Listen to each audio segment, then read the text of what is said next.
Little Red Riding Hood. Once upon a time, there was a little girl who lived with her mother in a little cottage at the edge of a large forest. The mother had made her daughter a beautiful red cloak with a hood, so everyone called her Little Red Riding Hood.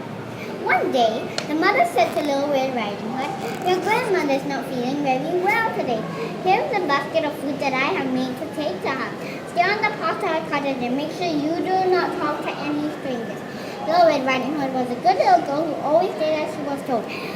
"Of course I will. Goodbye, mother," she said to her mother. Little Red Riding Hood set off. He had done the journey many times before. It was a lovely sunny day, and Little Red Riding Hood sang to herself as he walked along the path. She did not see a big grey wolf watching her from behind a tree.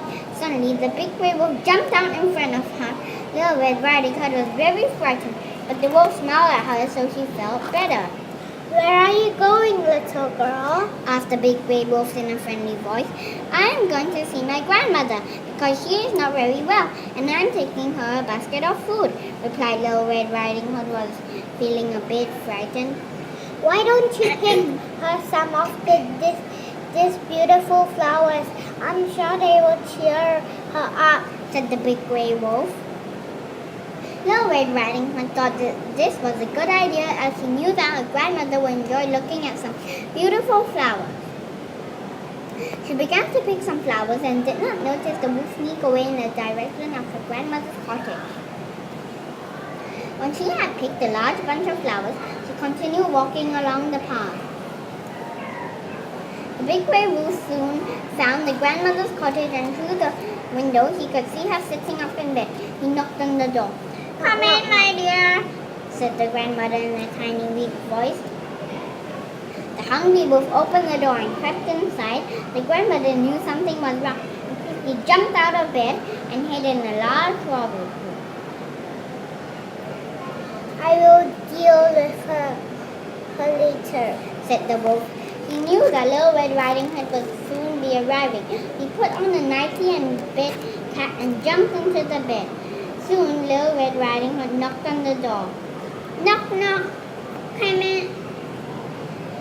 "Come in, my dear," said the wolf in a voice that he hoped sounded just like the grandmother. Little Red Riding Hood opened the door and walked to her grandmother's bed. "I have brought you some food and some beautiful flowers," said Little Red Riding Hood, who by now had noticed that her grandmother was looking a bit strange. "Gosh, grandmother, what big eyes you have," the crafty wolf replied. All the better to see you with." By now, Little Red Riding Hood was beginning to feel a little bit frightened. "Gosh, grandmother, what big ears you have," the crafty wolf replied. "All the better to hear you with." By now, Little Red Riding Hood was beginning to feel very, very, very frightened indeed. "Gosh, grandmother, what big teeth you have," said Little Red Riding Hood in a very, very super frightened voice. "All the better to gobble you out," shouted the wolf as he jumped out of bed.